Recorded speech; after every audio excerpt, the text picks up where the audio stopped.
Como veíamos en otros, en otros mensajes, hermanos queridos, nosotros en este minuto estamos viendo que el Señor Jesucristo, dice la palabra de Dios, dice el relato que viene de vuelta de donde fue a aquella región de Cesarea de Filipo. ¿Recuerdan ustedes? Una región pagana en la cual nuestro Señor Jesucristo tuvo un tiempo apartado con sus discípulos.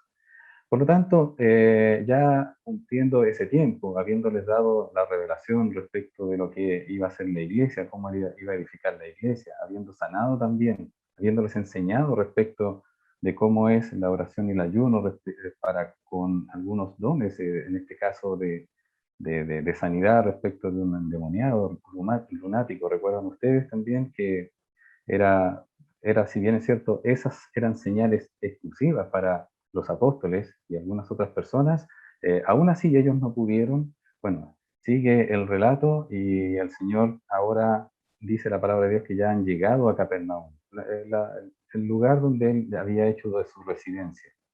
Entonces, estando en Capernaum, dice este párrafo, que se acercan a ellos unos cobradores de 2 dracmas. Estos cobradores que son del impuesto.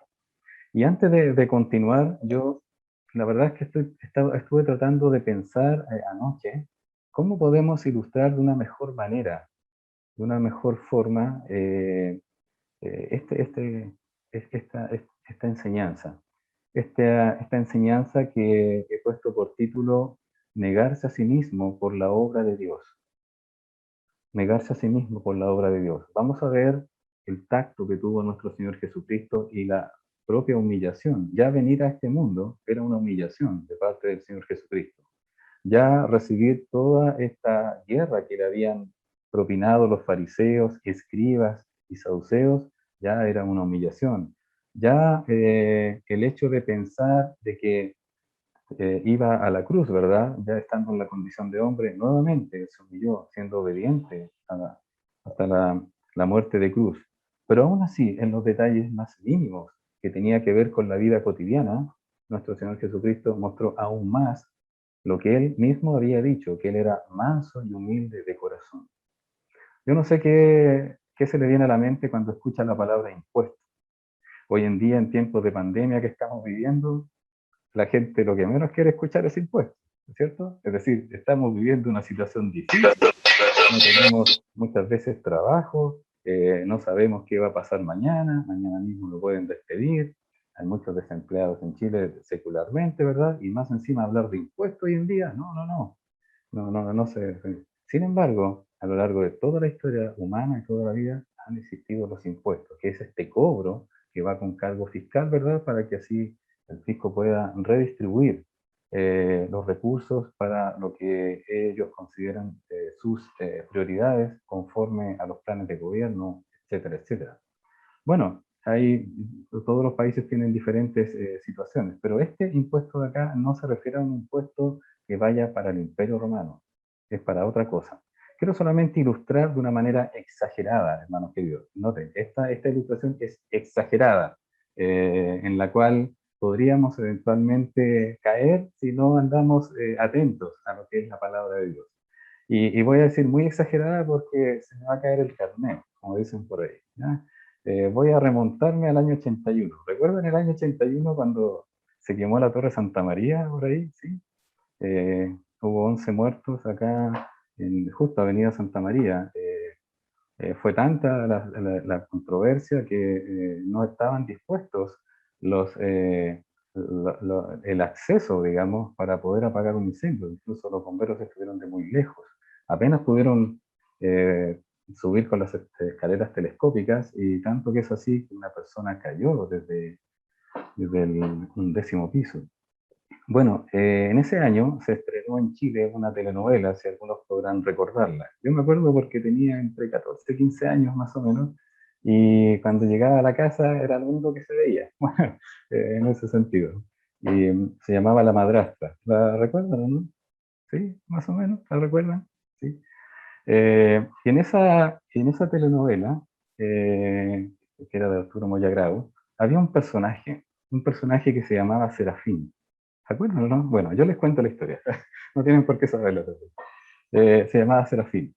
Este hombre Serafín vivía en una posilga, una literal posilga. Cada vez que mostraban su hábitat, era una pieza, era una posilga. Eh, Sin embargo, pocos sabían, y solamente el gerente general de la empresa, de la cual se hacía toda la ambientación, que era el señor Walter Crichet, ¿verdad? Como actor, solamente él sabía que este señor Serafín, que vivía en una posilga en la miseria, era el dueño de la empresa, era dueño. Y él lo único que hacía, guardaba su dinero, guardaba su dinero, guardaba su dinero y no quería gastar un solo peso, porque consideraba que era un desperdicio, sencillamente porque en él había una avaricia, una avaricia. Este es un ejemplo extremo de lo que nosotros podemos considerar de nuestros recursos.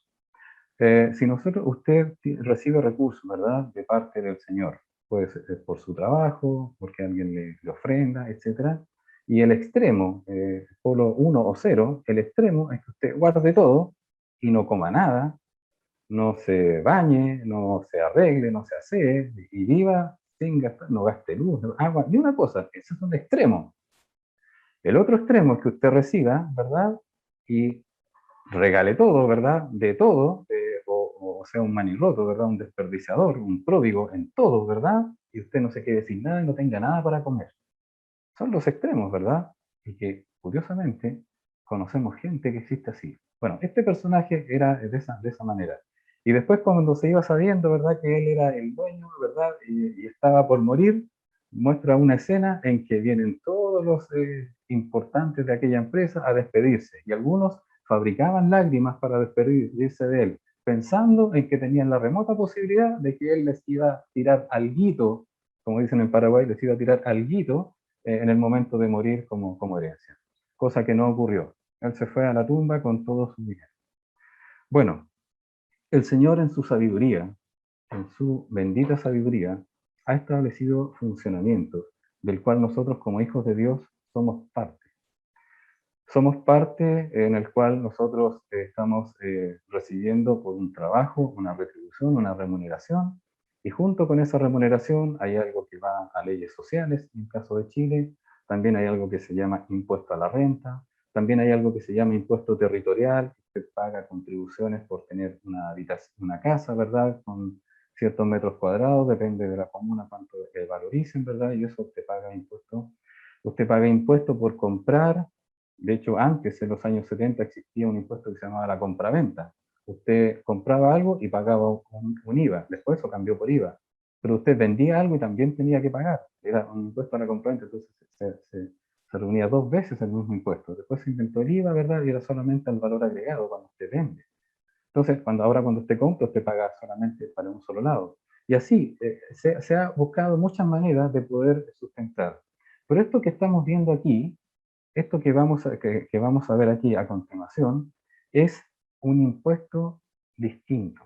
Es un impuesto distinto. Es un impuesto que el Señor Jesucristo, que en este caso Jehová Dios cuando estaba en el Antiguo Testamento, lo estableció. Y esto es lo que se llama y se conoce ahí como el subtítulo, el impuesto del templo.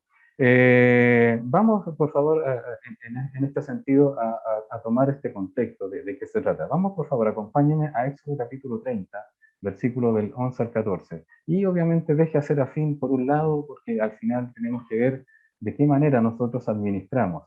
Obviamente, ninguno de nosotros, de los que estamos aquí, somos como él, ¿verdad? En ningún caso. Pero tenemos que tener cuidado porque nuestro corazón es engañoso, siempre en un sentido.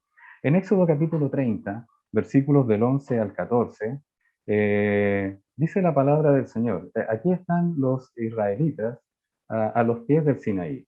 Ya han cruzado el Mar Rojo, han pasado por el desierto de Sin con S, porque hay otros con Z, el desierto de Sin, pasaron por las aguas que eran amargas, ¿verdad? Y ya llegan allí y el Señor les habló para la construcción del tabernáculo. Y dice, versículo 11 al 14, dice, habló también Jehová a Moisés, diciendo, cuando tomes el número de los hijos de Israel conforme a la cuenta de ellos, cada uno dará a Jehová el rescate de su persona. Cuando los cuentes, para que no haya en ellos mortandad cuando los hayas contado. Versículo 13. Esto dará todo aquel que sea contado, medio ciclo, conforme al ciclo del santuario. El ciclo es de 20 jeras. La mitad de un ciclo será la ofrenda a Jehová. Todo el que sea contado de 20 años arriba dará la ofrenda a Jehová.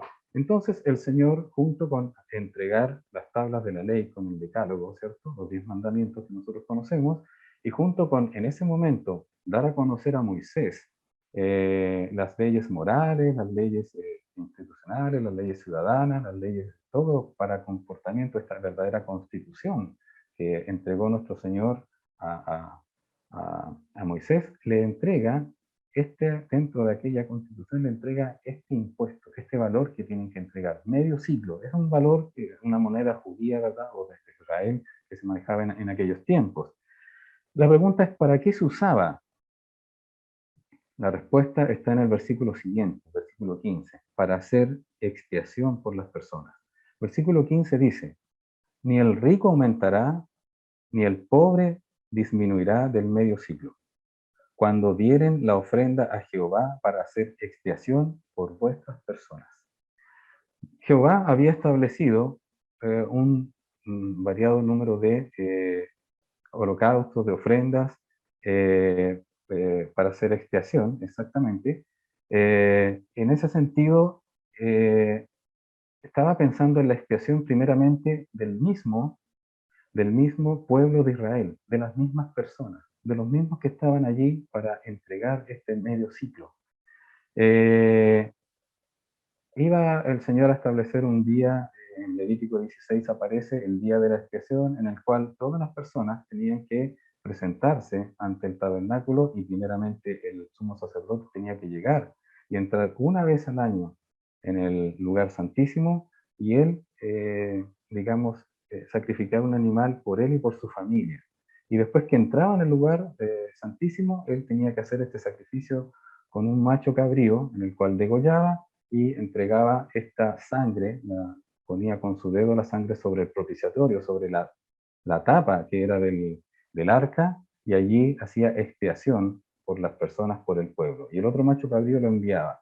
Y así los demás habían holocaustos, etc. Pero este era para hacer expiación. En el fondo, era para mantener el servicio justamente de cubrir los pecados de las personas. Las personas quedaban cubiertas, pero había que pagar este valor para mantener los machos cabríos, el rebaño, para mantener ahí a los sacerdotes, etc. Este no es el equivalente al diezmo. El diezmo los entregaban los israelitas para el sustento de los levitas, y así los levitas también entregaban al santuario el diezmo del diezmo. Entonces, que estamos en presencia de un impuesto específico, de un valor, una contribución que el Señor pedía específicamente para que se considerara como para se mantuvieran todos los elementos de que se hiciera este servicio, este sacrificio para expiación. O sea, entre comillas, no había donde perderse, ¿verdad? Yo estoy pagando algo que mucho más adelante malinterpretaron muchas personas e inventaron indulgencia, lo que no tiene nada que ver con esto, ¿verdad? Sino que sencillamente las personas para mantener este servicio tenían que pagar cada uno medio ciclo. Ricos y pobres, ya no había diferencia. Antes en otro tipo de ofrendas había diferencia, tórtolas palominos o de ganado ovejuno, según la condición de una persona, se entregaba por ofrendas de paz o por holocaustos. Pero hoy en este caso, de este impuesto específico que se llama ricos y pobres, tenían que entregar medio ciclo, valor exacto, ni más ni menos. Entonces era un valor que se entregaba para el santuario, para que se utilizara para el santuario. Eh, Éxodo 28:36 también nos dice algo similar. 28:36 de Éxodo dice, 38, perdón, 26 dice, medio ciclo por cabeza según el ciclo del santuario, a todos los que pasaron por el censo, de edad de 20 años arriba, que fueron 603.550. Mire, más de 600.000 personas que fueron pasadas allí sobre 20 años, las personas, ellos entregaron medio ciclo. Por lo tanto, ahí tenemos más de 300.000 ciclos, ¿verdad? Lo cual es una buena cantidad de dinero para mantener este sacrificio. Y se entregaba este valor una vez al año. La recaudación finalmente se entregaba para el mantenimiento del santuario, en este sentido para la expiación. Ahora bien, en tiempos de Joás, hubo un tiempo después de que se dividió, estamos viendo los antecedentes de esto, cómo llegamos al tiempo de Jesucristo. En tiempos de Joás, este rey que empezó a gobernar muy joven, que sobrevivió a la matanza de Atalía, esta mujer que había usurpado el trono cuando había muerto Ocosías, había sido escondido, ¿verdad? Y después comenzó a gobernar muy temprano. Pero él hizo reformas siendo jóvenes. Y en tiempos de Josías, debido a esta crisis espiritual que tenía Israel, hizo muchas reformas, aunque no logró derribar los lugares altos, pero hizo muchas reformas. Entre ellas, vea por favor en Segundo de Reyes, capítulo 12. Es muy interesante lo que hace Joás, perdón, para con este mismo impuesto. En el versículo 4 del capítulo 12 de Segundo de Reyes 12:4, dice, y Joás dijo a los sacerdotes, todo el dinero consagrado que se suele traer a la casa de Jehová, y ahí habla específicamente el dinero del rescate, así era conocido el dinero del rescate, el del medio ciclo, de cada persona según está estipulado, y todo el dinero que cada uno de su propia voluntad trae a la casa de Jehová, recíbanlo los sacerdotes, cada uno de mano de sus familiares, y reparen los portillos del templo donde quiera que se hallen las grietas. Como esto era para el templo, entonces Joás dijo, yo como rey entonces voy a pedir a los sacerdotes y al sumo sacerdote específicamente que recauden este medio ciclo, que es el dinero del rescate, pero además que entreguen, si desean, una cantidad adicional, porque necesitamos reparar el templo de lo que había pasado. Ya había pasado mucho tiempo, pero también habían habido algunas incursiones. El templo ya estaba agrietado, tenía fisuras, necesitaba mantenimiento.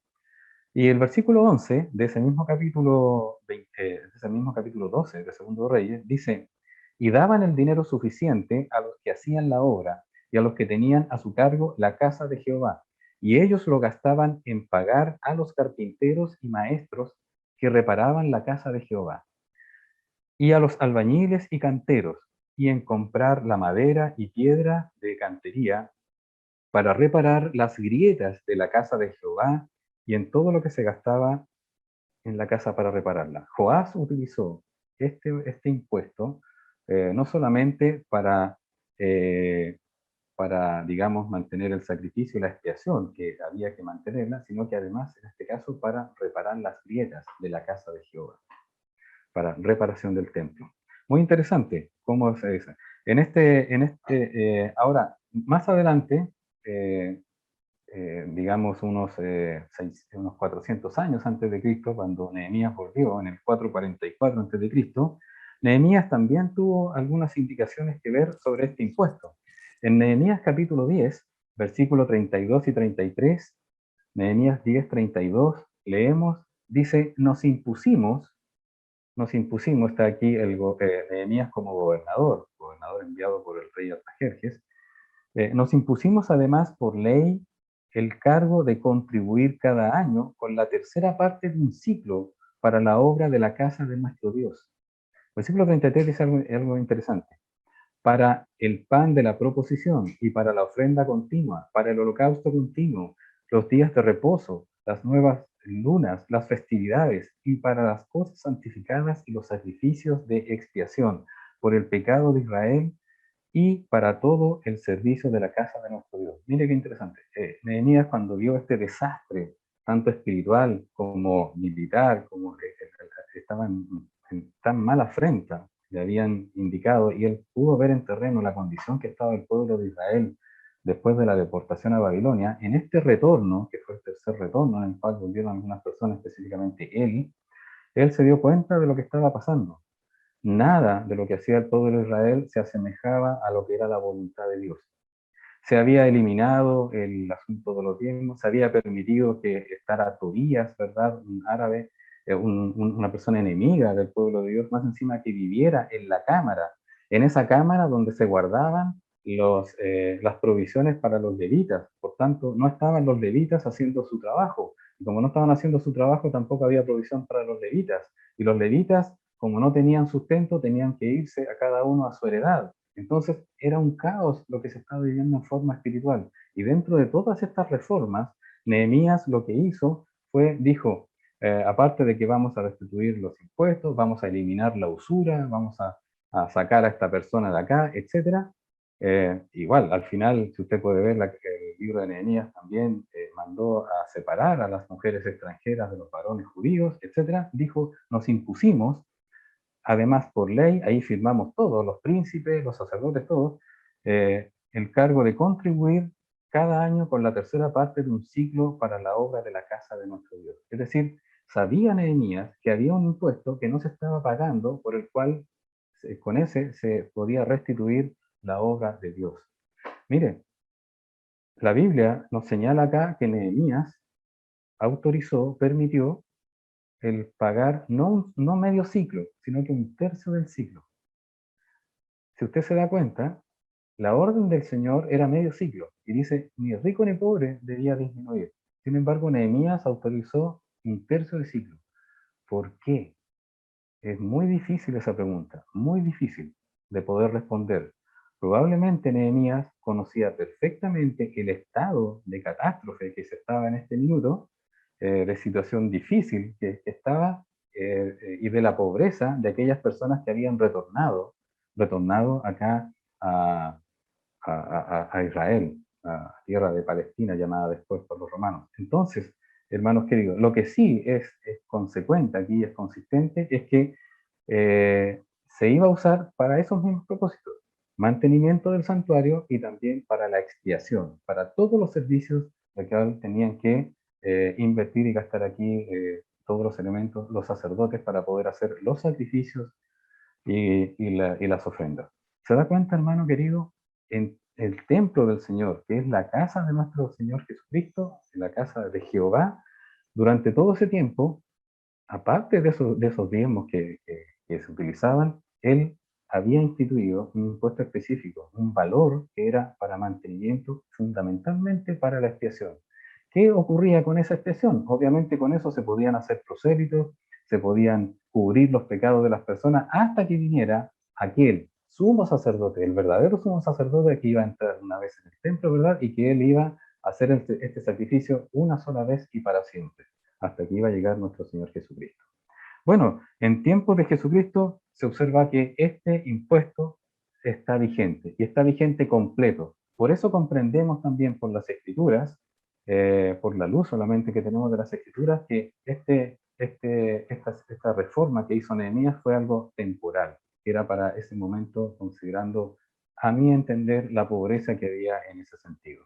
No lo puedo explicar de otra manera, no tampoco tengo mayores antecedentes para ir más allá, es hasta hasta lo que sé.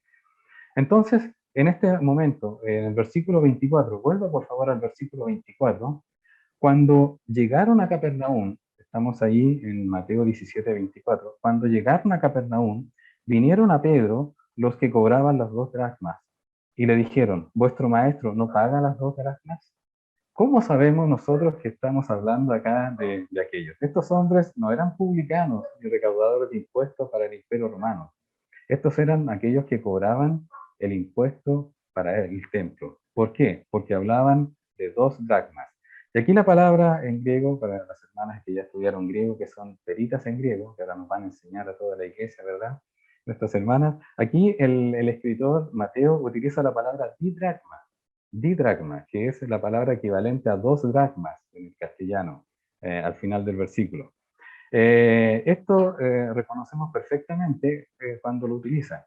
Y veamos la equivalencia. En aquel tiempo todavía permanecía la moneda ciclo, que era la moneda utilizada por los judíos.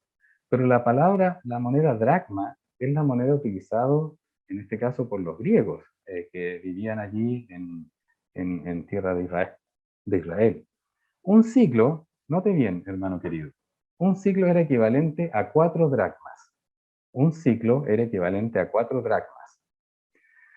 4 dracmas. Por lo tanto, medio ciclo eran 2 dracmas. Entonces cuando los recaudadores, que en este caso eran recaudadores de impuestos del templo, no del Imperio Romano, este es un impuesto que tenían conocimiento los romanos, pero autorizaban que los judíos recaudaran este impuesto para el templo, exclusivamente para el mantenimiento del templo, todos los quehaceres del templo. No era para los levitas estaban los diezmos, sino que era para el mantenimiento del templo y para el mantenimiento, en este caso, de los sacrificios, de los servicios por la expiación. Siempre se mantuvo el tema de la expiación. Y reitero, cuando hablamos de la expiación estamos hablando de cubrir los pecados, cubrir los pecados. Por eso ellos sí permitían, los romanos permitían este impuesto para ellos. Era uno de los beneplácitos, digamos, con que gozaban. Entonces, cuando pasaron estos cobradores de las 2 dracmas, estaban cobrando medio ciclo. ¿Qué era el medio ciclo? El impuesto por el rescate, ¿verdad? El impuesto para la expiación. Por lo tanto, ellos se referían al impuesto del templo. Por otra parte, nosotros necesitamos considerar lo siguiente. Una dracma era el equivalente a un denario. Esta es otra moneda que también se utilizaba en aquel tiempo. Una dracma, un denario, ¿sí? Este denario era el equivalente a un pago de un jornalero diariamente. Es decir, un jornalero trabajaba por un día y se le pagaba un denario. Por lo tanto, un denario era un equivalente a una dracma. 2 dracmas era medio ciclo, por lo tanto un denario era un cuarto de ciclo. Pero ¿qué es lo relevante de este asunto? Lo relevante de este asunto es que el pago por el impuesto, del impuesto del templo para mantenimiento y para expiación, el pago era 2 dracmas. Por lo tanto, era equivalente a 2 denarios. Eso significaba que el pago el pago del impuesto era equivalente a 2 días de trabajo de un jornalero, de una persona. Llámele renta mínima equivalente, sí, por supuesto, no hay problema, pero era lo que trabajaba un jornalero un día, 2 días de trabajo era el equivalente a 2 dracmas o medio ciclo. Eso era lo que había que pagar una vez al año para mantenimiento del templo y para expiación. Usted puede ver que interesante como el Señor lo había hecho. El Señor le dijo, no vamos a sustraer del dinero de los levitas, no vamos a sustraer de esto, sino que vamos a tener un valor adicional solo para mantenimiento del templo. Y ojo, y note lo siguiente, en aquel tiempo cuando se instituyó esto en Éxodo, no era el templo, era el tabernáculo. Entonces usted podrá decir, pero es que el templo en realidad tiene muchos más gastos. Bueno, con el tiempo la población también fue creciendo y cada persona mayor de 20 años tenía en su deber entregar este valor al templo para mantenimiento. Por lo tanto, este impuesto era permitido, y reitero, este concepto era permitido por Roma, que los judíos lo hicieran, y se utilizaba para mantenimiento del templo y sus servicios para expiación por las personas. Entonces, estas personas se le acercan y le hacen esta pregunta. Es interesante la forma como hacen la pregunta.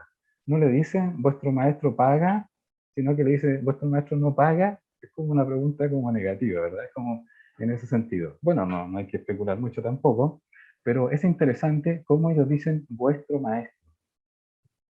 Estos cobradores, que eran parte incluso del templo, que eran parte de los fariseos y todo, nunca consideraron a Jesucristo como su maestro, sino que lo consideraron vuestro maestro. Y mi pregunta ahora para comenzar a aplicar y para reflexionar dentro de nosotros, ¿cómo considera usted al Señor Jesucristo?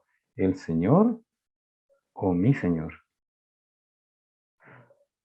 ¿Cómo considera usted en este sentido? Y asocie por favor el templo que el Señor nos ha regalado, el Señor, los servicios que estamos haciendo en el templo, los materiales, el mantenimiento, todos los sacrificios que se hacen, no hablo de sacrificios de costo, sino que sacrificios, en este caso sacrificios espirituales, todo servicio que se hace al Señor, ¿lo considera el costo de la iglesia o mi costo? Hace años atrás recuerdo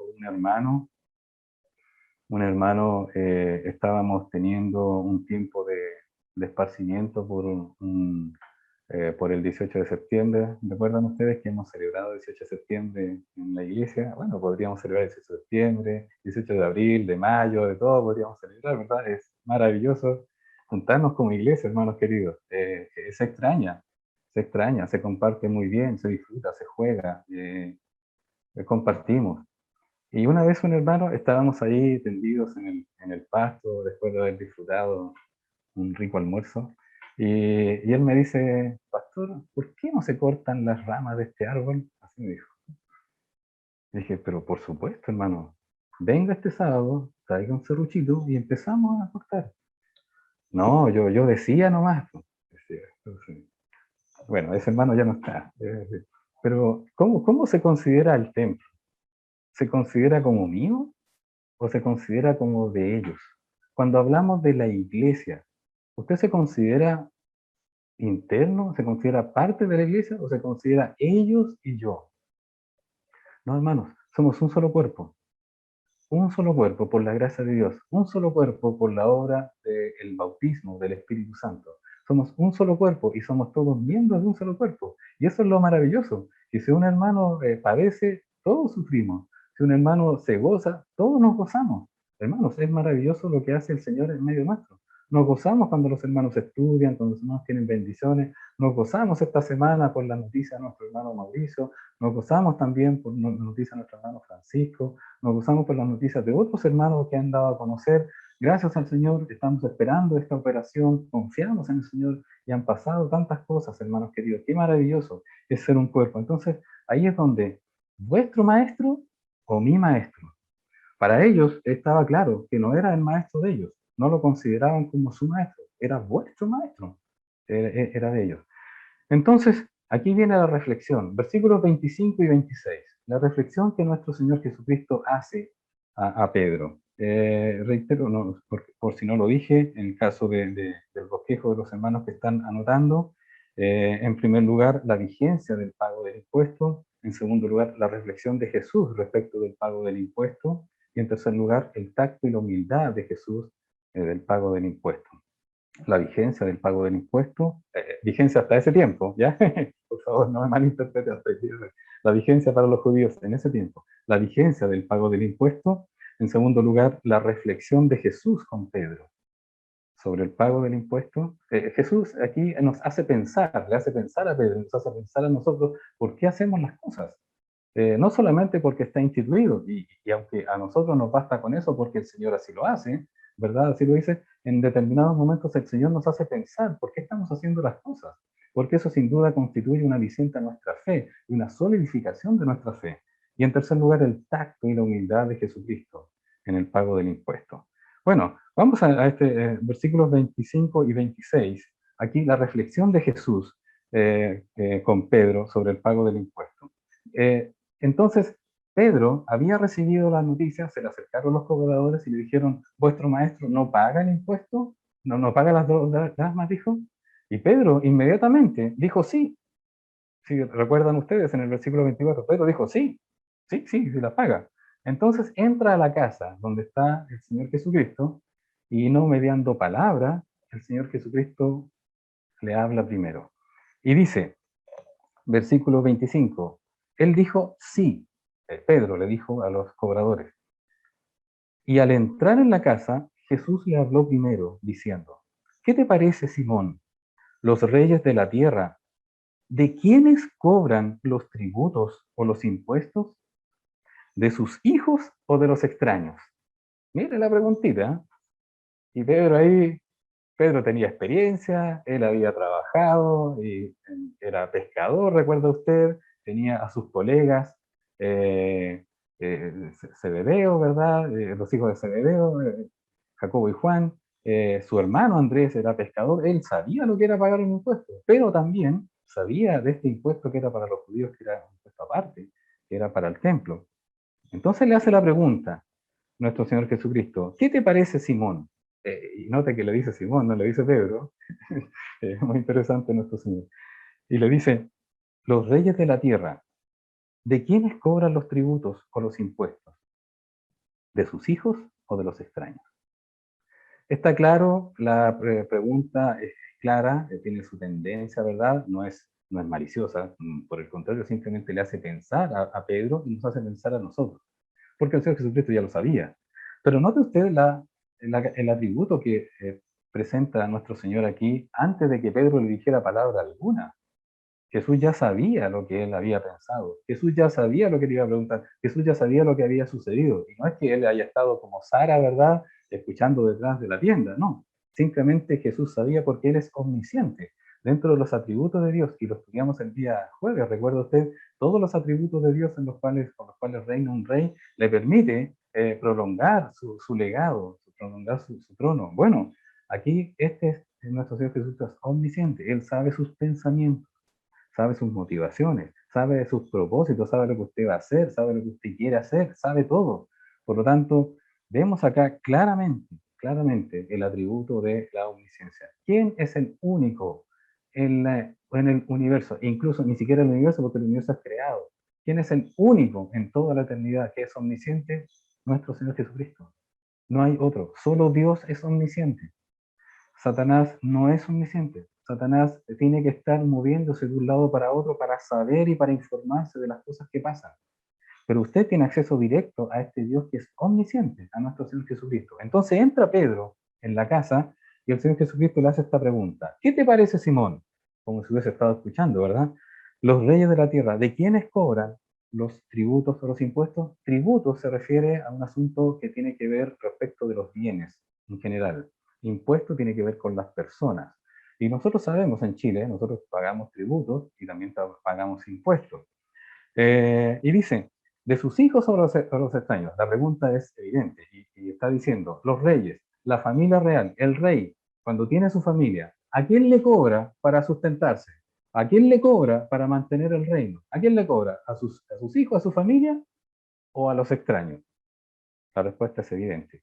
Le cobra a los extraños, no le cobra a ellos. Independiente que los hijos también tengan que someterse a las leyes es que en ese tiempo era así. Hoy en día, en todos tipos, son muy pocos los países que tienen monarquías, la mayoría son presidentes, pero sí hay países considerables que tienen su monarquía, pero todos de los extraños. Y dice, y Pedro respondió, versículo 26, Pedro respondió, de los extraños. Y Jesús saca la conclusión inmediata, que es evidente que es la que nos enseña a nosotros. Esta es la enseñanza para nosotros. Y dice de los extraños. Entonces Jesús le dijo, luego los hijos están exentos, porque no son los hijos de la familia real los que mantienen al rey, en este caso, sino que son los extranjeros, los extraños, en este caso. Bueno, interesante, porque apenas Pedro, recapitulo un poco, apenas Pedro le fue preguntado sobre ellos, si pagaban el tributo del templo, el impuesto del templo, Pedro dijo inmediatamente sí, inmediatamente. Al parecer ya lo había entregado. Ahora, necesitamos saber algo aquí. Pedro obviamente sabía lo que el Señor Jesucristo había dicho ahí en el Sermón del Monte. ¿Recuerda usted? Mateo 5:17 dijo, no penséis que he venido para abrogar la ley, para anular la ley, o los profetas. No he venido para abrogar, sino para cumplirla. Estaba claro el apóstol Pedro de que él sabía que nuestro Señor Jesucristo pagaba el tributo a César y también pagaba el impuesto. Él no tenía ningún problema. Sin embargo, en esta conversación es donde el apóstol Pedro queda un poquitito descolocado, porque el Señor Jesucristo le dice, bueno, aquí, ¿quiénes son los que pagan? ¿Los hijos o los extraños? Dijo los extraños. Y esa es toda la realidad, y esa es la verdad. Entonces Jesús dice, los hijos están exentos. Primera cosa, Jesús nos enseña algo tremendamente grandioso. Él vino bajo la ley, a someterse bajo la ley para redimir a las personas. Note usted, el hecho de que se siga cobrando el impuesto en el templo, como bien sabemos nosotros, es para expiación, es para cubrir los pecados de las personas. En otras palabras, nuestro Señor Jesucristo vino desde los cielos en el tiempo, tal como lo dice Gálatas 4:4, vino en ese tiempo para estar bajo la ley y para que se siguiese haciendo este servicio, este sacrificio de entregar la expiación para cubrir los pecados, hasta que llegue el momento en que nuestro Señor Jesucristo iba a ser entregado en la cruz del Calvario. Cuando nuestro Señor Jesucristo se entregue en la cruz del Calvario, ya no iba a ser necesario este sacrificio de expiación.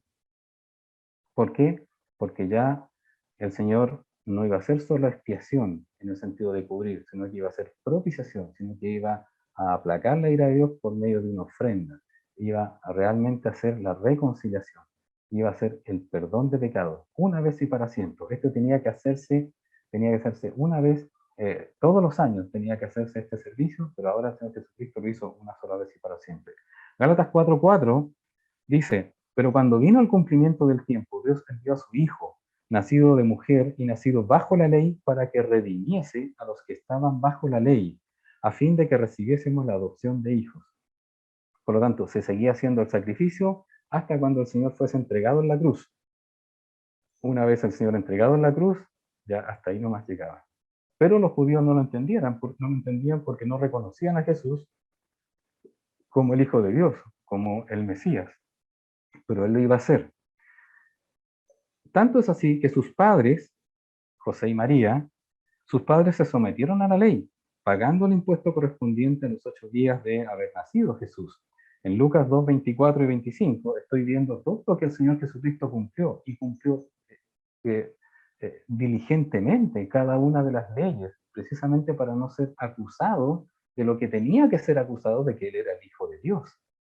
En Lucas 2:24 dice, y cuando se cumplieron los días de la purificación de ellos, conforme a la ley de Moisés, le trajeron a Jerusalén para presentarle al Señor. Versículo 23, como está escrito en la ley del Señor, todo varón que abriere la matriz será llamado santo al Señor, apartado. Es del Señor aquel que abre la matriz. Por eso hay que llevarlo al templo para la purificación. Y dice, y para ofrecer conforme a lo que se dice en la ley del Señor, un par de tórtolas y 2 palominos. En este caso, había diferencias entre ricos y pobres. Había diferencia entre ricos y pobres. Los ricos entregaban animales, ¿verdad?, de su rebaño, pero los pobres podían entregar 2 tórtolas o 2 palominos, en este caso lo que era José y María. Pero para el pago del impuesto del templo no había diferencia, todos tenían que pagar medio ciclo. Este impuesto, como hemos dicho, originalmente tiene que ver con la redención de las personas, nuevamente. Jesús, en este caso, haciéndole esta reflexión a Pedro, le decía, bueno, ¿quién tiene que pagar este impuesto? ¿Los hijos o los extraños? Pedro responde bien, los extraños. Bueno, pero el impuesto debe seguir pagándose para que se siga haciendo el sacrificio de expiación. Porque si se sigue haciendo el sacrificio de expiación, se sigue entregando el perdón en este cubrimiento de pecados para todas las personas, para todo el pueblo de Israel. Hasta que Jesús entonces entrara en el santuario arriba después de haber resucitado. Éxodo 30:15 ya vimos que ni el rico aumentará ni el pobre, todos tenían que pagar las 2 dracmas. En esos días el impuesto aquí se estaba destinando también a mantenimiento, pero a la expiación como siempre había de ser. Ahora bien, el Señor Jesucristo dijo lo siguiente, ¿de quién era la casa del templo? ¿O el templo de quién era casa? ¿Se recuerdan ustedes? Era la casa de su padre. Juan 2:16, y aquí es donde empieza a analizar el Señor Jesucristo con Pedro, cuando le dice, bueno, los hijos están exentos. La pregunta es, ¿a quién se refería cuando él decía, los hijos están exentos? Los hijos no tienen por qué pagar este impuesto. Y dice, Juan 2:16, y dijo a los que vendían palomas, quitad de aquí esto, y no os hagáis, y no hagáis de la casa de mi padre casa de mercado. Entonces, en Juan 2:16, ¿qué era lo que decía Jesucristo? Esta es la casa de mi padre. Por lo tanto, yo estoy acá, yo soy parte de la realeza. La pregunta, Pedro, ¿tengo que pagar el impuesto o no? La respuesta es evidente, no, porque soy el hijo del rey, soy parte de la realeza, ¿cierto? En respuesta a la pregunta, ¿vuestro maestro no paga las 2 dracmas? Él la pagaba, pero él estaba exento, porque es el rey de reyes, porque es el hijo de Dios, porque es Dios mismo, él está exento. También, en un momento, en Mateo 12:6, ya lo vimos, ¿verdad? En un mensaje, si usted recuerda, Mateo 12:6 dijo, pues os digo que uno mayor que el templo está aquí, hablando de él. Él incluso era mayor que el templo, menos, con mayor razón, estaba exento de pagar el impuesto. ¿sí o no? Los discípulos entonces también estarían exentos, porque cuando el Señor Jesucristo predicó en el monte, en el Sermón del Monte, dijo, estaba hablando en este caso de los hijos del reino, porque el reino de los cielos es como tanto, y es así, entonces él menciona cómo son los hijos del reino, aquellos que reconocen su bancarrota espiritual, y entonces ahora son limpios de corazón por la obra del Señor, no porque uno haga cosas para ser limpio. Entonces los discípulos ahora eran parte del reino de los cielos. Ellos también estaban exentos, no tenían obligación de pagar. Mire qué interesante. ¿Quiénes entonces tenían que pagar? Los que no eran parte del reino de los cielos. A eso se refería Jesús. A eso se refería cuando hacía esta analogía entre los reinos terrenales y sus súbditos y los extranjeros, los extraños, y el reino espiritual y los que realmente eran parte del reino espiritual. Entonces, es, ellos tenían que pagar, no tenían que pagar. Una reflexión para nosotros. Una reflexión. Llevémoslos al tiempo de la aplicación en nuestro templo. Usted conoce nuestro templo, ha estado allí, lo ha disfrutado, ha tenido. ¿Cómo cree usted que Dios debe sustentar la obra de Dios? ¿Cómo cree usted que se sustenta? Tendríamos que entrar en concursos para la municipalidad a ver si puede restaurar nuestro templo, o pedir ayuda al gobierno para que pueda restaurar nuestro templo, o pedir beneficios, ¿verdad? Para que pueda sustentar al pastor, a los misioneros, a los evangelistas, ¿verdad? A los hermanos que sirven en el templo. ¿Cómo? ¿Cómo cree usted que la iglesia debe procurar el mantenimiento del templo y el sustento de la obra del Señor? ¿Cómo debiera mantenerse el templo que Dios nos ha regalado? ¿Quiénes son? ¿Los hijos del reino o los extraños? Mire qué interesante. Ahora como que se nos da vuelta el asunto, ¿verdad? Porque es así. No vamos a esperar que el gobierno dicte una ley y todo el asunto. Pues no corresponde tampoco. Son los negocios del Señor.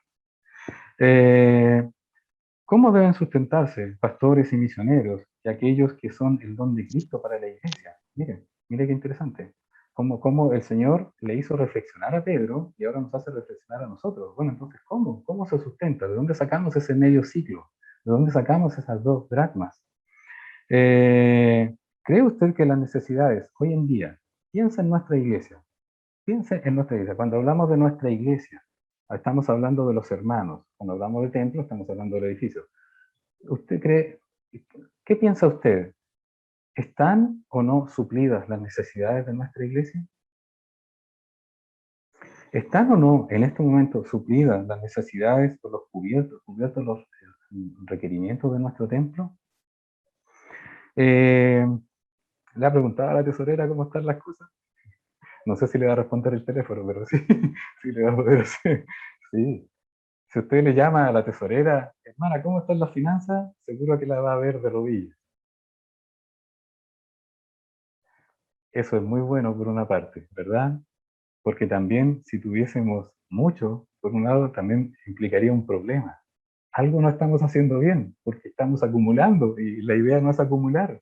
No es como en el templo de Jerusalén, que ahí habían cámaras donde se acumulaban los tesoros, las riquezas. Por eso también los romanos andaban buscando esa verdadera caja fuerte que había en el templo. Pero no es aquí para la obra del Señor. Nosotros no estamos llamados a, a atesorar dinero, salvo que sea con un propósito de ahorro para un propósito específico, y eso está bien. Tenemos que cuidar los recursos que el Señor nos da. Pero también está el otro extremo, ¿verdad? No contar, ¿verdad? Para poder suplir las necesidades con nuestros compromisos como iglesia. Entonces, ¿qué iba a decir Pedro? Ahora Pedro tiene esta respuesta en la cabeza.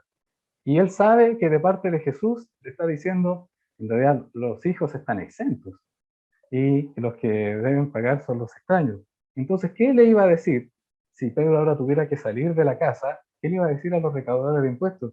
Pucha, ya le dije que sí, pero ahora entiendo que nuestro Señor Jesucristo no tiene que pagar. ¿Qué le iba a decir? Estaba como en un problema. Pero aquí es donde está el tacto de nuestro Señor Jesucristo, la humildad. No siempre el Señor Jesucristo, como algunos lo pintan erróneamente, fue duro y drástico, no. Él resiste a los soberbios. Ese es el carácter de Dios, resistir a los soberbios, pero con los humildes de corazón los recibe y trata en esta forma. A Pedro lo hizo pensar y a nosotros también. Mira el tacto de nuestro Señor Jesucristo, versículo 27. Sin embargo, dice, él ya está dando por entendido que Pedro entendió que él no tenía que pagar el impuesto. Dice, sin embargo, para no ofenderles, ve al mar y echa el anzuelo, y el primer pez que saque, tómalo, y al abrirle la boca hallarás un estatero. Tómalo y dáselo por mí y por ti. El Señor Jesucristo dice, bueno, para no ofenderles, porque yo sé que estoy exento y sabes que Pedro, tú también estás exento, porque tú eres parte del reino de los cielos, en este caso del pago del impuesto. Sin embargo, para no ofenderles, para que ellos no se sientan ofendidos porque no entienden, tanto que no entienden que no me reconocen como el Mesías, si no, no lo van a entender, porque si ellos supieran que yo soy el Mesías, no me lo cobrarían. Pero como no lo entienden, y para no ofenderles, vamos a pagar el impuesto de igual manera. Igual lo vamos a pagar, Pedro. No te preocupes. Ahora, quiero hacer un paralelo con lo que es el bautismo. ¿Dónde están los hermanos del bautismo? Ahí están los hermanos. Hermana querida, los hermanos. Un paralelo con el bautismo. Jesucristo se bautizó en agua, ¿verdad?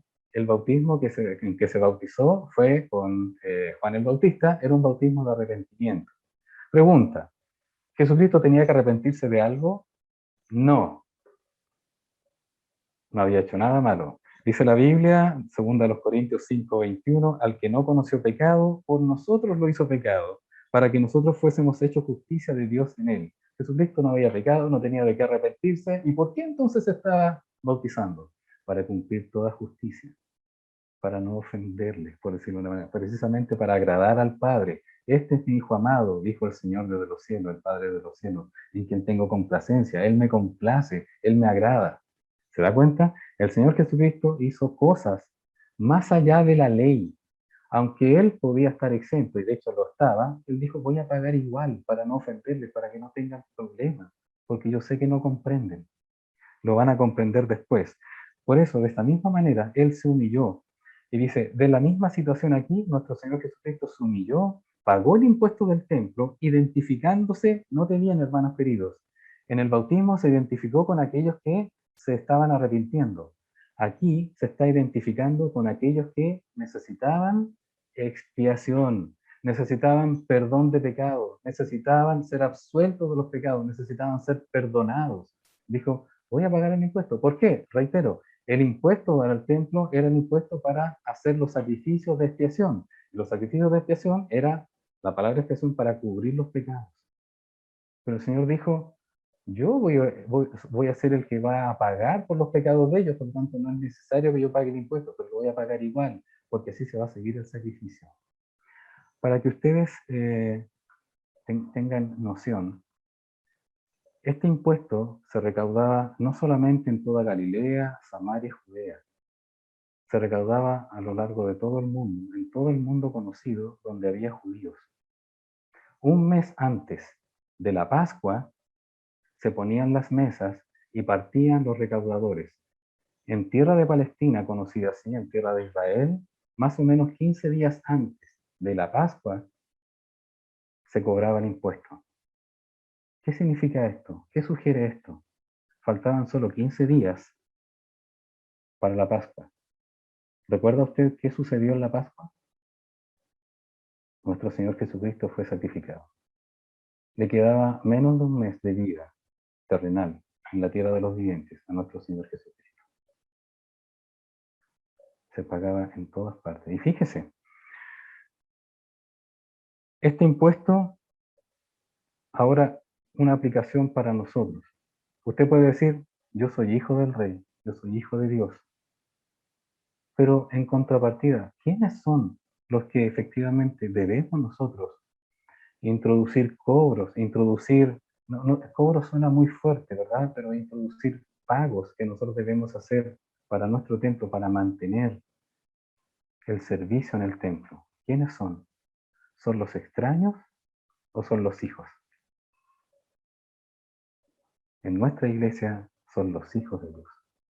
Solo usted y yo, hermano querido, y compréndame esto con toda humildad y con toda profundidad, solo usted y yo comprendemos la grandeza del perdón de Dios.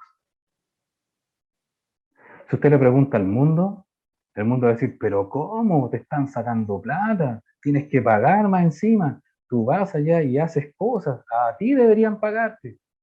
Hermano, solo usted y yo entendemos lo que significa la dicha, el alivio de ser perdonados. ¿Sí? Solo usted y yo, como hijos de Dios, comprendemos lo que significa que otros puedan ser alcanzados por la predicación, por el servicio de hermanos hacia los perdidos. Solo usted y yo.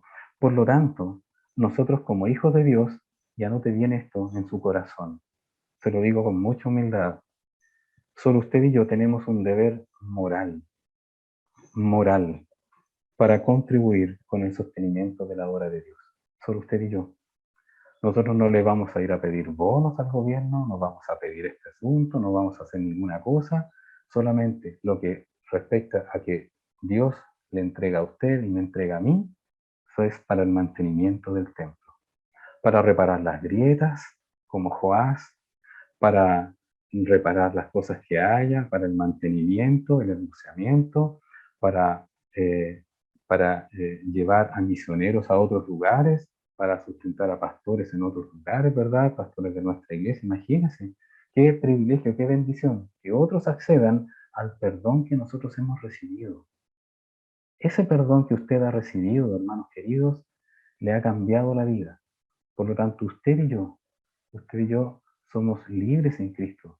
Estamos viviendo tiempos gozosos, no exentos de problemas, pero gozosos por el hecho de recibir el perdón. ¿Usted quiere que sus familiares reciban ese perdón?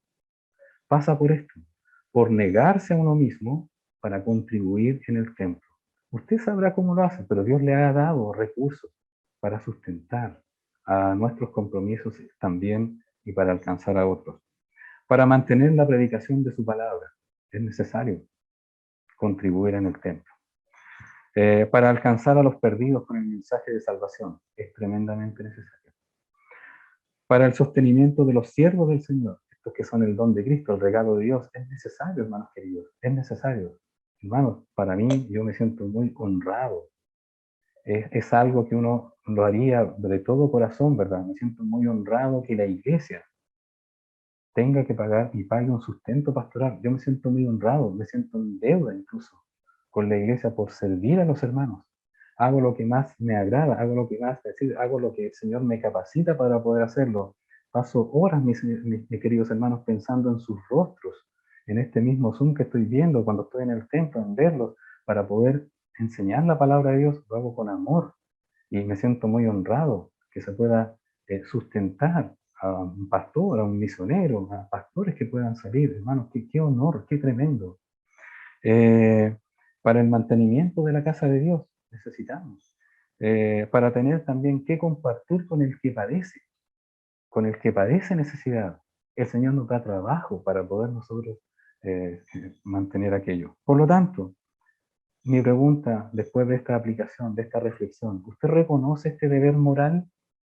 Los que hemos recibido la salvación en Cristo, el perdón de Cristo, tenemos un deber moral para con aquellos que no lo han recibido. ¿Usted lo reconoce, hermano querido?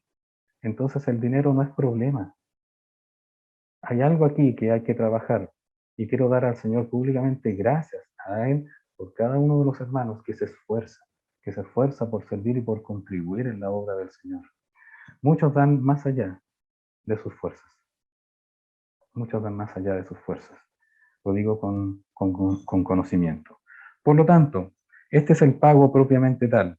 Ya quedaba muy poco para que el Señor Jesucristo entregara su vida por usted y por mí. Estábamos entre un mes y 15 días, ya habiendo vuelto de Capernaum. Y él le dice a Pedro, anda y saca, y al primer pez que saques, sácale, mete tu mano en la boca, ¿verdad? De la boca del pez, sácale un estatero. ¿Qué es un estatero? Un estatero es otra moneda, otra versión de moneda que está allí similar a la del denario, pero un estatero equivale a 4 dracmas. 4 dracmas. O sea, en el fondo, un estatero es igual al ciclo que venía de Éxodo y que el siglo que se permanece ahora es la moneda judía. Un estatero, ¿verdad?, equivalía a 4 dracmas, por lo tanto, el impuesto del templo era medio estatero, eran 2 dracmas. Entonces, el Señor Jesucristo, como todo lo hace perfecto, le dijo, entonces, ve al mar, echa el anzuelo, y al abrir, el primer pez que saques, tómalo, y al abrirle la boca hallarás un estatero, que es equivalente a un siglo, que es equivalente a 4 dracmas. Hallarás un estatero. Tómalo y dáselo por mí y por ti. Ahí estaban afuera los recaudadores de este impuesto del templo, estaban esperando la respuesta, el pago. Él ya le había dicho que sí. Después entra y comprende que él está exento. Sin embargo, él le dice, no, no te preocupes, no es ningún problema, haga nomás, no hay que ofenderles. Esto es para no ofenderles. Y él paga. En este caso, los discípulos, la pregunta es la siguiente. ¿Acaso los discípulos no manejaban dinero? ¿Por qué le hizo esto a Pedro? Dijo, mira, anda a pescar. Y ahí están las personas, entendemos lo que están esperando, ¿verdad? Anda a pescar. ¿Pero acaso los discípulos no tenían dinero? Si usted recuerda, en Juan capítulo 4, versículo 8, cuando tiene este encuentro con Jesús con la samaritana, dice, versículo 8 del capítulo 4 de Juan, dice, pues sus discípulos habían ido a la ciudad a comprar de comer. Los discípulos manejaban cierto dinero que obtenían de alguna forma por ofrendas que tenían, y había gente que les aportaba, había mujeres que les servían, ¿verdad?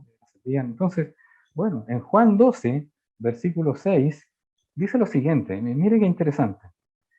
Pero dijo esto, aquí está hablando Judas, el Iscariote. Judas Iscariote, el que le iba a entregar. Él dijo, cuando Jesús fue ungido en Betania, dijo, pero ¿cómo? ¿Qué desperdicio de este perfume que se está dando? Este perfume podría perfectamente, dijo él, habérselo dado a los pobres. Y dice él, pero dijo esto no porque se cuidara de los pobres, hablando Judas Iscariote. Juan 12, 5 y 6, dice, sino porque era ladrón. La Biblia reconoce, Jesús reconoce que Judas era ladrón. Dice, y teniendo la bolsa, él era el tesorero, ¿ya? No todos los tesoreros son así, ¿ya? Él era el tesorero de, de, de los discípulos, ¿verdad? Dice que tenía la bolsa y dice que sustraía de lo que se echaba en ella. Mire, y más encima Jesús sabía que él era así y lo tenía ahí, cuidando la bolsa. ¿Qué tal? Interesante. Entonces, estaba Judas y tenían dinero. ¿Por qué? ¿Por qué Jesús no le dijo a Pedro, por ejemplo, ve donde Judas y pídele y paga el impuesto por todos nosotros? Quería enseñarle esto específicamente a Pedro. Anda, Pedro, yo te voy a sustentar. Yo te voy a sustentar, te voy a dar este trabajo. Anda, saca este pez, vas a tener que trabajar, vas a tener que tirar el anzuelo, y cuando saques ese pez, ahí yo te voy a dar la provisión. La provisión del Señor viene por este trabajo que le da. Mira, hermano querido, qué hermoso. Qué bendiciones que usted tenga este trabajo. Este trabajo. Si es un trabajo a tiempo completo por el pastorado, es un trabajo. Y si es un trabajo secular, es un trabajo. Y el Señor le retribuye por este trabajo. Y usted, en este deber moral, entonces se lo entrega al, al templo, en este caso se lo entrega a la iglesia, se lo entrega aquí. Jesús tenía que enseñarle esta lección a Pedro. Jesús, el creador del universo, hermanos queridos, el creador del universo, el único Dios vivo y verdadero, proveyó el pago del impuesto a Pedro mediante este trabajo. Ahora es interesante. Pedro pudo haber dicho, no tengo, no tenemos, tú sabes que no tenemos. Bueno, Judas tiene, yo voy. No, pero Jesús le quiso enseñar esto, anda y págalo. Dios utilizó este trabajo para él. Mire qué interesante. Dijo, anda y no te hagas problema. Hermano, hermana, si usted ha reconocido en su vida este deber moral para con la obra de Dios, le animo. Le animo. Si usted ha estado aportando a la iglesia, ha estado aportando para el templo, ha estado aportando para los siervos, hermano, siga haciéndolo, por favor, porque esto agrada al Señor. No es el pago del impuesto. Usted no está obligado a pagar un impuesto. Es un deber moral. Es un deber precisamente que obedece al hecho de que usted está exento. Porque usted está exento, entonces usted tiene un deber moral para que otros conozcan a Cristo también, en ese sentido. No es algo que el Señor se le impone en este aspecto. Indistintamente de qué es lo que piensa usted de diezmos o no diezmos, este no es el tema, porque no estamos hablando de diezmos. Estamos hablando, si usted se encuentra ahora al debe con este asunto, proponga en su corazón. Quizás usted tenga razones, no tengo trabajo. Bueno, ya vimos lo que sucedió con Nehemías, ¿no? Nehemías, interesante, pero eso fue Nehemías, por inspiración del Espíritu Santo, por obra del Espíritu Santo, que hizo eso, esta salvedad, pero esto volvió a ser la normalidad. Sin embargo, para usted, usted tiene trabajo, y si usted tiene trabajo, comparta esto con los demás. Y quiero dar muchas gracias a los hermanos que teniendo poco, aportan para, como ofrenda, como sus diezmos, y aparte también entregan algo adicional para misiones. Quiero dar muchas gracias, hermanos queridos, de todo corazón. Y también aquellos que quizás teniendo no lo están entregando. Este es el llamado de atención. El Señor no va a ir a meterse a su bolsillo. Quizás el Señor puede usar otros métodos, alguna otra cosa para llamarle la atención de alguna manera. Pero el Señor le hace con este tacto, que nosotros debemos imitar para que usted sea parte de la contribución al templo. Es un deber moral. Eh, Quizás usted pueda decir, quiero ayudarle con esto, no quiero ponerle una carga encima. Quizás usted pueda decir, no tengo. Pero ¿sabe qué? Pedro quería pagar el impuesto. Lo dijo desde un principio. ¿Tu maestro, su maestro paga? Sí, sí paga. Bueno, y todos pagamos. Entonces, si usted quiere aportar, si usted quiere ofrendar, no lo ha hecho, y dice, Señor, no tengo, entonces ora al Señor y dígale, Señor, dame para ofrendar. Quizás el Señor ya le ha dado, quizás sea cosa de ajustarse, pero si usted no tiene y está pasando situaciones precarias, Señor, quiero. ¿Sabe por qué? Porque el viaje de nuestro hermano Francisco significa recursos, significa que la iglesia de Antofagasta hizo un esfuerzo en recursos, aún privando al propio pastor Pablo Ramírez de su sustento para poder cubrir esta necesidad. El caso de Rodrigo, cuando va allá, también ellos van a hacer un esfuerzo. También nosotros, si bien es cierto, estamos contribuyendo, ¿verdad? Con siervos para la obra del Señor, también es bueno seguir contribuyendo en el templo para que los siervos puedan tener en caso de necesidades. Gracias a Dios por otros siervos, por otros misioneros, que no son misioneros nuestros, que nuestra iglesia les ha podido también ayudar y compartir para que ellos puedan sustentar a su familia, alimentar a sus hijos y puedan seguir predicando el Evangelio de salvación. Porque eso requiere tiempo, requiere estudio, requiere dedicación a las personas. Dígale al Señor, Señor, quiero ser parte de la contribución de tu obra. Qué privilegio. Señor, ayúdame a ser parte de tu obra en este sentido. Señor, sé que me bendices. Entonces, quiero bendecir a otros. Es interesante, para ir culminando, hermanos queridos, es interesante lo que escribió el señor J. A. Braudus. Esto lo puede ver en el comentario de Samuel Pérez Millos. Es muy interesante cómo aparece, quiero cortar ese fragmento, este párrafo que él escribió precisamente para nosotros. Y quiero leérselo, abre comillas. Dice así este hermano Braudus, dice, Jesús nunca obró un milagro en su propio provecho. Si hubiera conseguido el dinero para este propósito de manera ordinaria, podría haber oscurecido el hecho de su posición extraordinaria como Mesías, porque también le interesaba la vida de los recaudadores. ¿Y de dónde sacaste esta dracma? Bueno, fui allá donde me dijo el maestro, fui a pescar, y ahí estaba el estatero. ¿Pero cómo? No fue a la bolsa de Judas, si es que quedaba algo, sino que fue eh, con esta obra milagrosa para demostrar sus credenciales como Mesías. Probablemente Mateo narró este incidente para mostrar a sus lectores judíos, por una parte, que Jesús se sentía merecedor del respeto debido al Mesías, y por otra, que cuidaba mucho al guardar la ley en todos sus respectos, de modo que ningún judío tenía derecho a tropezar por él. Imagínese, le dice, Pedro, tú sabes que estamos exentos. Anda, dile, nosotros no estamos obligados a pagar. ¿Cómo habría dicho él? ¿De cómo habrían recibido las personas que realmente no creen en que Él es el Mesías? Habría sido tropiezo para ellos, y las personas cuando ven un tropiezo se bloquean y ya no les entra ninguna razón. Sin embargo, por esta obra, el Señor Jesucristo logró entrar en sus corazones.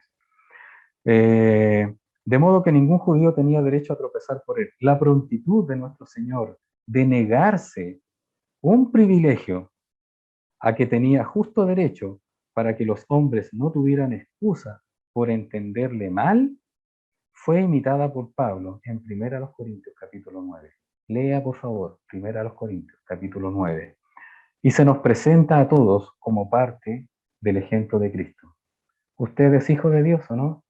Usted podría estar exento a lo mejor de contribuir, pero precisamente somos nosotros con este deber moral en respuesta al gran amor de Dios que tenemos para contribuir a la obra del Señor. Qué maravilloso, qué maravilloso. El apóstol Pablo dijo, yo no quiero ser gravoso con ellos, sino que por eso me privo. He despojado a otras iglesias, pero no quiero ser gravoso con ustedes, Corintios. Conclusión. En cierta ocasión, me parece que lo he compartido con ustedes en estos 3 puntos que hemos visto, ¿verdad? La vigencia hasta ese momento del pago del impuesto de nuestro Señor Jesucristo. La reflexión que hace el Señor Jesucristo con Pedro del pago del impuesto. Y también, en este aspecto, ¿qué fue lo que dije? Perdón, se me olvidó. La, el pago mismo del impuesto que hace nuestro Señor Jesucristo, ¿sí? El tacto y la humildad, gracias por recordarme, el tacto y la humildad de nuestro Señor Jesucristo para pagar, para que nadie fuese tropiezo. También nosotros, hermanos queridos, podemos tener, comillas, muchos privilegios, pero cedemos esos privilegios con el hecho de que otros conozcan a Cristo. El apóstol Pablo dijo claramente, no quiero ser gravoso. Él siguió el ejemplo. ¿Qué fue lo que hizo el rey David? Segundo libro de Samuel, capítulo 24, versículo 24. Segundo libro de Samuel, 24-24. Dice, y el rey dijo a Arauna. Arauna era el dueño del campo en el cual el Señor, en este caso David, iba a hacer un sacrificio. ¿Recuerdan ustedes? Porque David abusó de su poder, mandó a hacer un censo, pero el censo era precisamente para el pago del impuesto, no era para otra cosa, no tenía que hacerse eso, era para eso. Y él lo hizo solamente para enaltecerse. Entonces, el Señor le dio ahí, elige entre estas 3 cosas. Bueno, él iba a hacer un sacrificio y quería ofrecer un holocausto, y fue a este campo de este señor llamado Arauna, y el rey le dijo a Arauna, no, sino por precio te lo compraré, porque no ofreceré a Jehová, mi Dios, holocaustos que no me cuesten nada. Entonces David compró la era y los bueyes por 50 siclos de plata. Hermanos queridos, es un privilegio servir al Señor, es un privilegio también que nos cueste para el Señor. Pero es un privilegio, sabiendo que estamos exentos en ese sentido, ¿verdad? Trasladándolo a este tiempo, haciendo este puente para nosotros, es un privilegio poder contribuir a la obra del Señor. Que su vida, hermano querido, sus talentos, sus dones que Dios le ha dado, sean entregados a la obra del Señor. Reciba el Señor, que reciba la ofrenda, ¿verdad? Nuestra iglesia y nuestro templo, tanto ofrenda, trabajo físico, oración, todo para la obra del Señor. Amén. Que el Señor les bendiga, y que el Señor sea glorificado también por su iglesia. Así la iglesia va a extender el reino de los cielos. Vamos a tener un momento de oración, hermanos queridos.